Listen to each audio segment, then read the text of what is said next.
Welcome to the Backyard Professor Respond videos. So, hey, good news. They were just our drones after all. The FAA has spoken. The truth has been pronounced. They just let it slide for 3 solid months without saying diddly spit and let all kinds of hundreds of thousands of people worry, etc. But it's all good because it's just ours. And of course, they ignore all the drones everywhere else. It must be each one of the countries, In the UK, it's the UK drones. In China, it's the Chinese drones. In Australia, it's the Australian government's drones, and so on and so forth. So see, what's the big picking deal? You going to believe the FAA? Really? They could have simply said, hey, folks, we're doing some experiments with our drones. Stay calm. How long did that take me to say that? No, I'm dead serious. How long would it have taken the FAA to just simply blurb it? But instead, they make this big hullabaloo and all that. So there is definitely something else going on. And no, you can quote me. The Backyard Professor does not believe the FAA. Now, I'm not saying the drones are UAP. I'm saying I don't believe the FAA. And then they said there's all kinds of other things we were doing, but will they tell us? Oh, hell no. They'll put us through hell for 3 months and insist on continuing taxing our sorry butts into oblivion. And the price of eggs keep going up, and food is so gosh damn expensive you can't hardly buy anything to eat anymore. But it is the government, and they believe they can do whatever they want, and to hell with we public. That's how I'm feeling. And I'm not going to rant on that anymore. I'm just saying. If you really think the FAA is telling you the truth, I have seaside property here in my totally landlocked state that I live in, and it's got a great beachfront, and it's cheap. I'm knocking off 25%. I'll sell you the 3,000 acres for just $8,500,000. No, you can't see it first. Send me the money, and the beach is yours, baby. So, anyway, now that I've got that complete inane ridiculousness from the FAA out of the way, I do have something really exciting to share. I just received my new book, Gary A. David, The Orion Zone, Ancient Star Cities of the American Southwest. Now, I'm excited about this book because I did a video on it, on his ideas and on the Hopi prophecies. But I want to read the book and share his book with you as well. Not tonight. Right now, I'm just going to share a couple of quick ideas with you that I think is very, very interesting. And I totally agree. It's out of the preface, which I just finished reading. John Michel, one of the leading authorities of archaeoastronomy, has written astroarchaeology, an older term for the discipline. Therefore, if pursued where it inevitably leads, takes its followers back down to earth and into the realm of spirits and earth energies. Losing its academic status and respectability in the process, spiritual energies are not recognized by archaeological excavators, nor are they much esteemed by modern astronomers, yet no serious inquiry into the problem of megaliths can avoid the subject of geomancy and the mysterious energies it locates in the landscape. In other words, one will be missing the point if he or she cannot acknowledge such seemingly metaphysical concepts as the mystical energy of ley lines functioning as the terrestrial nervous system of Gaia. Furthermore, in order for the material in my book to make sense, one must countenance the possibility of an infusion of spiritual energy flowing from specific stars in the sky to specific points on the earth. A system that had an incontrovertible meaning for the ancient ones. He's not here to declare that it's science. That's not the relevant point of his investigation. Long ago, when I was defending the ancient Egyptians and their incredible spirituality, And I had a few people who they weren't studying Egyptology, but they were in academia, right? One was getting a doctorate degree, etc. And they just howled with laughter at what I was saying. They said I was so stupid for believing that crap and all that. That misses the point. If we want to understand how the ancients thought and lived, then we put aside our ideas and study in a serious manner what the ancients believed and how they went about living. Yes, it's going to be different, but that's irrelevant to a researcher. A researcher wants to know, what did these ancient people live like? What did they think? What did they eat? What did they do, etc.?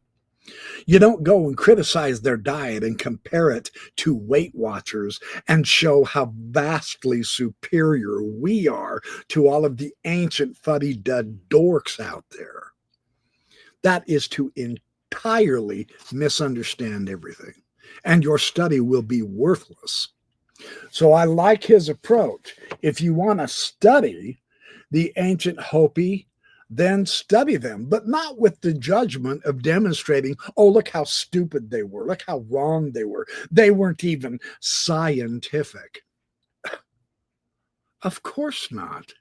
That wasn't their culture. So what? That's irrelevant to finding tremendously, fantastically interesting things out about them. So, in the seeds of sidereal consciousness spiraled downward to impregnate those creatures emerging from the dust, including Homo sapiens, and in so doing shaped their cosmology and basic ontological understanding. It is their view he's looking at, not ours. Well, that doesn't sound like anything I can believe in. That is to miss the point. No one's asking you to believe in anything. We are learning how to understand these ancient spiritual people. Well, their spirituality isn't mine, and therefore they're worshiping devils and all that sort of hokey bullshit noise of self-righteous judgment. No, that is irrelevant to understanding their view of spirituality. Well, they wear feathers, and feathers aren't allowed in my church, so we can't let them come to our church. I promise they won't want to go to your church any more than I will, right? You see the point? This is a very important point. We must first attempt to grasp the mythical consciousness of our ancestors if we are to conceptualize the spiritual framework and concomitant complexities of their world. It's not about us and our world. It's about the Hopi's view of astronomy and agriculture and spirituality and consciousness. And I am looking very, very forward to sharing with you what I find in this book. So I just wanted to let you know things are moving forward. There's a lot more fun stuff coming down the pipeline. Now, you might have heard also that I heard this from Psychoactive. He's a good kid. I like his podcast. Just heard it tonight, where Sean Ryan did a recording with Chris Bledsoe several months back, and he has decided he doesn't want to show that interview because he doesn't want to be associated with the Bledsoe story. Sean Ryan is apparently Christian fundamentalist. He believes in Armageddon. He wants our world to be destroyed so that it can fulfill his interpretation of his own Christianity, and so on and so forth. He doesn't want a happy ending at all. He wants to see blood, guts, chaos, and mayhem flow in the streets, etc., because that's what's prophesied. So I'm on Chris Bledsoe's side 100% in that battle. Particularly, if you can't put away your biases, then get off of YouTube. That would be my suggestion. You don't deserve to have. What do you think the point is of having people on your show, right? So that you can show your superiority, or are you there hearing what the guests have to say and respecting that and sharing that with the world? You really think your view is the only view on the whole planet? You've got to be kidding me. So that's the type of silly inanity that is beginning to happen or continuing to happen in our world. And it's just something to keep our eyes on, be aware of. Always, that's why my approach, and I may be wrong. I am more than willing to say I may be wrong. There's no question about it. But in order to get the fullest understanding, I say the more views we look at and associate with and test and compare, the better and closer we will be to being more accurate than someone who only looks at his own religious background view and only has guests that tell him what he already believes and nothing else. I would say that would end up making you a narrow-minded bigot, in my opinion.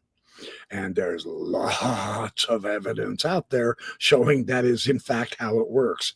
So anyway, just my 2 cents worth. Appreciate you watching the Backyard Professor videos. A lot of good stuff is coming down the pipeline. I've got another book coming here this week. So I will assess that here later. But for now, this is Backyard Professor saying thank you for all your support. Welcome to all you new subscribers. Appreciate all your love and energy and enthusiasm. We're going to keep right on trucking with knowledge that we're learning and sharing and acquiring from all fields of inquiry and study. Nothing is off limits. We try hard not to label. We try instead to understand, which I fundamentally believe is the better way. That is why Jesus said, love your enemies, forgive them, bless them who persecute you, etc., etc., etc. All of which we conveniently ignore because we don't like his message anymore. It's way too difficult to do, and we're right, and even him, he didn't know what he was talking about. So, yeah, I get how the world's going, and that's why we're in trouble. So, I'm just saying. All right, thanks, you guys. Appreciate all of you. I will catch up to you soon.